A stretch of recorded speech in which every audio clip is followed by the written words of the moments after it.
سورہ بقرہ کی آیت نمبر 148 ہے۔ اللہ پاک فرماتے ہیں کہ ہر گروہ کی ایک سمت ہے جس طرف وہ رخ کرتا ہے، لہٰذا تم نیک کاموں میں ایک دوسرے سے آگے بڑھنے کی کوشش کرو۔ اس آیت مبارکہ میں لِکُلِّ وِجْہَةٌ کا لفظ آیا ہے۔ اس کا ایک معنی تو بیان کیا جاتا ہے کہ ہر ایک کی اپنی سمت ہے، یعنی کہ یہود و نصارہ کی اپنی اپنی ڈائریکشن ہے اور مسلمان کی اپنی ایک ڈائریکشن ہوتی ہے۔ دوسرا معنی جو بہت خوبصورت بیان کیا گیا ہے وہ یہ کہ ہر انسان کی اپنی ایک سوچ، نقطۂ نظر، مقصد زندگی اور زندگی کے بارے میں ایک اپروچ ہوتی ہے۔ کسی کے نزدیک زندگی محض ایک کھیل تماشا اور انجوائمنٹ ہے، کسی کے لیے زندگی ایک بہت بڑا غم ہے، کسی کے لیے زندگی امتحان ہے اور کسی کے لیے زندگی ایک مقصد ہے، بہت بڑا چانس ہے جس میں وہ اللہ تعالیٰ کو کچھ کر کے دکھانا چاہتا ہے۔ لہٰذا ہر انسان کے لیے اپنی ایک ڈائریکشن ہے، اپنی ایک سوچ ہے۔ پھر آیت مبارکہ میں مولیہ کا لفظ آتا ہے تو مفسرین کرام یہ فرماتے ہیں کہ انسان کی اپنی تو کوئی سوچ ڈائریکشن ہوتی ہے زندگی کے بارے میں، لیکن اس کا اثر دوسروں کے اوپر کیا پڑ رہا ہوتا ہے یہ بھی بہت اہم ہوتا ہے۔ اگر ایک انسان کوئی بہت بامقصد زندگی گزار رہا ہے اور وہ بہت پڑھا لکھا ہے یا اس کے بولنے کا انداز بہت اچھا ہے، اس کے پاس علم کا بہت اعلیٰ معیار ہے اور عمل کا بہت اعلیٰ معیار ہے، تو ظاہری بات ہے کہ وہ جہاں بھی ہوگا، چاہے وہ اپنے گھر میں ہوگا، باہر اداروں میں ہوگا، زندگی کے جس حصے میں بھی ہوگا، تو اس کے عمل کا کہیں نہ کہیں کوئی نہ کوئی اثر تو پڑ رہا ہوگا۔ لہٰذا انسان جو کچھ اپنی سوچ اور اپروچ اپنی زندگی کے بارے میں رکھتا ہے اس سے وہ دوسروں کو بھی متاثر کر رہا ہوتا ہے۔ اس بات کو اگر تھوڑا سا گہرائی کے ساتھ دیکھا جائے تو لوگ جو پہلی زندگی گزارتے تھے وہ جیسے بھی ہوتے تھے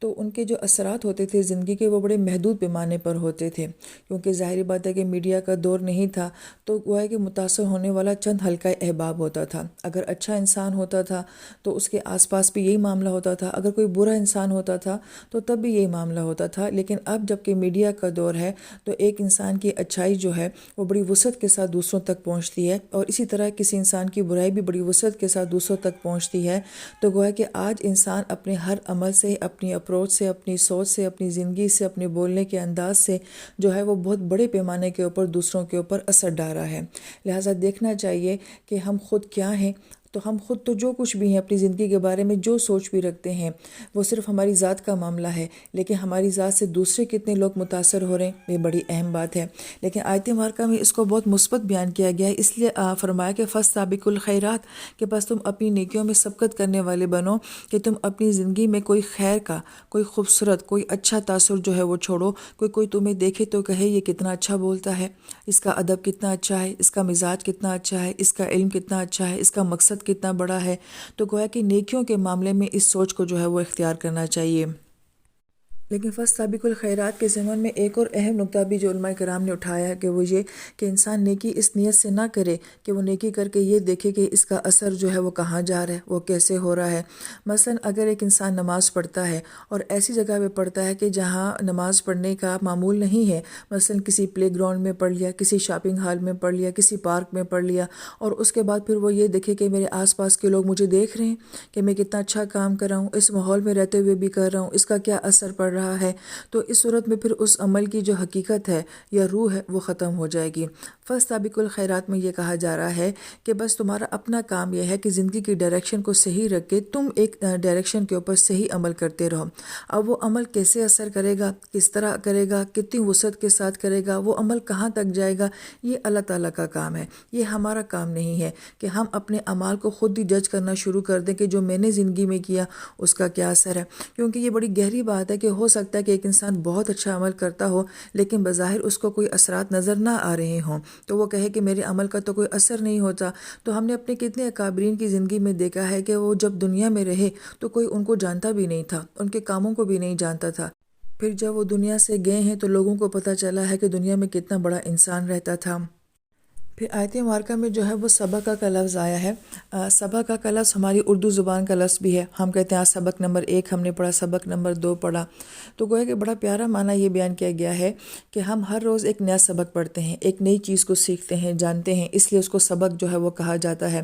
لہٰذا نیکیوں کے معاملے میں بھی انسان ہر روز کوئی نئی نیکی کرنے کی کوشش کرے، کوئی نئے انداز سے اپنے اللہ کو جو ہے وہ راضی کرنے کی کوشش کرے۔ اور بالخصوص جس دور میں آج ہم رہ رہے ہیں، لوگ پتہ نہیں دنیا میں کیا کیا کچھ کر رہے ہیں، کیا کچھ بنا رہے ہیں، کیا کچھ نہیں ہے وہ جو دنیا میں ایکسپلور کر رہے ہیں۔ تو قرآن ہمیں یہ سوچ دے رہا ہے کہ نیکیوں کے معاملے میں بھی انسان کی جو ہے اس طرح کی سوچ ہونی چاہیے کہ وہ ہر نیکی کو ایک اچھے انداز سے، خوبصورت انداز سے، مختلف انداز سے کچھ نیا کر کے جو ہے وہ اللہ تعالیٰ کو دکھائے۔ پھر ایک اور اس لفظ کے اندر جو تاثر آتا ہے، کیونکہ سبق کیا ہوتا ہے کہ آپ روز ایک نیا سبق پڑھتے ہیں اور پچھلا سبق جو ہوتا ہے وہ کل کا سبق ہوتا ہے، تو ہو سکتا ہے کہ کل کا دن میرا اچھا نہ ہو، تو آج ایک نیا سبق کرنا ہے، ایک نیا کام کرنا ہے۔ تو یہ چھوڑ دیں کہ کل کیا ہم سے ہوا، کل کیا ہم سے نہیں ہو سکا۔ ہم یہ دیکھیں کہ ہم آج ایک نیا سبق اپنی زندگی میں خیرات کے بارے میں، نیکی کے بارے میں کیا لا سکتے ہیں۔ تو ہر دن ہمارے پاس ایک چانس ہے، ہر صبح کا سورج طلوع ہونا ہمارے پاس ایک موقع ہے کہ آج ہم نیکی میں کچھ نیا سبق قائم کر جائیں۔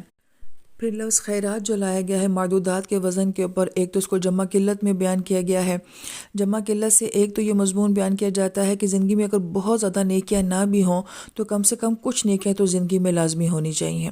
دوسری بات بیان کی جاتی ہے کہ اگر یہ چند نیکیاں بھی ہوں تو گویا کہ یہاں پہ خیرات جو ہے الف لام کے ساتھ اسم میں بیان کیا گیا ہے، لیکن وہ نیکیاں کم سے کم مستقل ہونی چاہیے کہ انسان ساری زندگی کچھ اعمال تو ایسا کرے جو کہ مستقل کرتا ہو، مسلسل کرتا ہو۔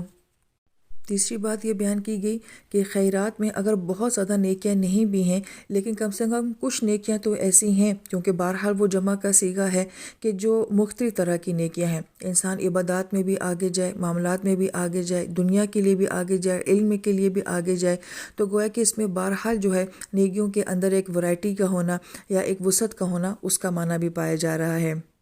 اور چوتھی بات جو خیرات کے بارے میں بیان کی گئی وہ یہ کہ اس کو جمع میں اس لیے بیان کیا گیا ہے کہ ہر انسان جو ہے وہ ایک طرح کی نیکی نہیں کر سکتا، کیونکہ ہر انسان کی صلاحیت، اس کا ماحول، اس کے مواقع وہ ایک طرح کے نہیں ہیں، لہٰذا ہر انسان اپنے ماحول کے مطابق، صلاحیت کے مطابق اور مواقع کے مطابق جو ہے وہ مختلف طرح کی نیکیاں کرے گا۔ لہٰذا ہم کمپیریزن کرنا چھوڑ دیں، موازنہ کرنا چھوڑ دیں۔ ہو سکتا ہے جو میں کر سکتی ہوں وہ آپ نہیں کر سکتے، اور جو آپ کر سکتے ہیں وہ میں نہ کر سکتی ہوں۔ تو گویا کہ ایک لفظ خیرات کے اندر اللہ پاک نے انسان کو کتنی زیادہ سوچیں دے دی ہیں۔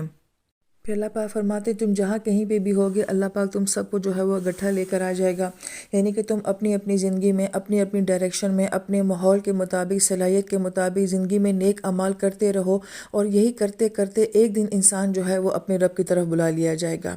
علماء کرام فرماتے ہیں کہ یہاں پہ چونکہ بیت اللہ کی بات ہے، ڈائریکشن کی بات ہے، نماز کی بات ہے، اور بیت اللہ کے ساتھ ہی جو ہے اللہ تعالیٰ کے لیے جو حج کا عمل ہے وہ بھی اس میں شامل ہو جاتا ہے، تو گویا کہ ایک طرح سے ہمیں آخرت کی سوچ کے ساتھ جو ہے وہ منسلک کیا گیا ہے کہ حج جو ہوتا ہے وہ گویا کہ حشر کی ایک ریہرسل ہوتی ہے، اور نماز جو ہوتی ہے وہ اللہ تعالیٰ کے سامنے کھڑے ہونے کی ایک ریہرسل ہوتی ہے، کیونکہ ایک اجتماع جو تمام روحوں کا، کل انسانیت کا ہو چکا ہے وہ عالم بالا میں، جب اللہ پاک نے تمام روحوں کو بنایا تھا تب ہم سب اکٹھے ایک دفعہ ہوئے تھے، اور پھر ایک حشر میں وہ دن ہوگا کہ جب سب جو ہیں وہ ایک ہی وقت میں اللہ پاک کے سامنے اکٹھے ہوں گے۔ اور دنیا میں یہ معاملہ امت کے لحاظ سے کہاں ہوتا ہے؟ حج میں ہوتا ہے کہ جب سب ایک ہی جگہ پر اکٹھے ہوتے ہیں، تو گویا کہ یہ حشر کے میدان کی ریہرسل ہے۔ اور پھر یہ کہ کھڑا ہونا، ڈائریکشن کا ہونا، تو گویا کہ ہماری ڈائریکشن نماز میں جیسے ایک اللہ کی طرف ہوتی ہے، تو اسی ڈائریکشن میں ایک دن ایسا آئے گا کہ ہم اللہ تعالیٰ کے روبرو کھڑے ہوں گے۔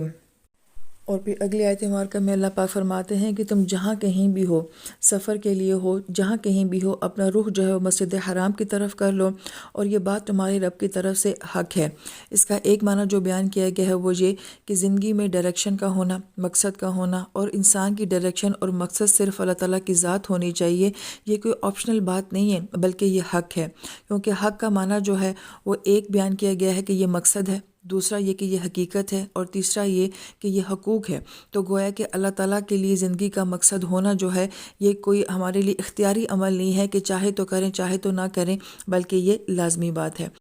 پھر اللہ تعالیٰ فرماتے ہیں کہ جو کچھ تم کرتے ہو اللہ تعالیٰ کی ذات جو ہے وہ اس سے غافل نہیں ہے۔ ایک معنی تو یہ بیان کیا گیا کہ ہر انسان کے چونکہ حالات اور صلاحیت اور مواقع ایک جیسے نہیں ہوتے، کون کہاں کدھر کیسے کس سچویشن میں کس طرح سے عمل کر رہا ہے، اللہ تعالیٰ کی ذات جو ہے وہ دیکھ رہی ہے۔ اور بڑی پیاری بات علماء کرام فرماتے ہیں کہ بعض اوقات انسان بہت کچھ اپنی زندگی میں کر رہا ہوتا ہے لیکن لوگ اس کے بارے میں نہیں جانتے، وہ اس کی اصل سچویشن کو نہیں جانتے کہ جو کر رہا ہے وہ کس طرح سے کر رہا ہے، کیسے کر رہا ہے۔ اور یہ بات بعض اوقات انسان کو مایوس بھی کر دیتی ہے کہ ہو سکتا ہے کہ ایک انسان بڑی ایفرٹ سے، بہت کوشش سے، بہت مشکل سے کوئی عمل کر رہا ہو، لیکن لوگ اس کے عمل کو کوئی اہمیت نہ دے رہے ہوں۔ تو گویا کہ اکثر آیات کے آخر میں اللہ پاک فرماتے ہیں کہ ہم تو غافل نہیں ہیں، لوگوں کو نہیں پتہ کہ تم کیسے کس طرح کیا کر رہے ہو، لیکن ہم تو جانتے ہیں۔ اور دوسری سائڈ پر بھی یہ بات آ جاتی ہے کہ بعض اوقات کوئی انسان کو اتنا بڑا کام نہیں کر رہا ہوتا، لیکن دنیا اس کو بہت کچھ سمجھ رہی ہوتی ہے، لیکن اللہ پاک فرماتے ہیں ہم تو غافل نہیں ہیں، ہم تو جانتے ہیں کہ اس کام کے پیچھے تمہاری کتنی ایفرٹ، کتنی سوچ تھی، کتنی کوشش تھی۔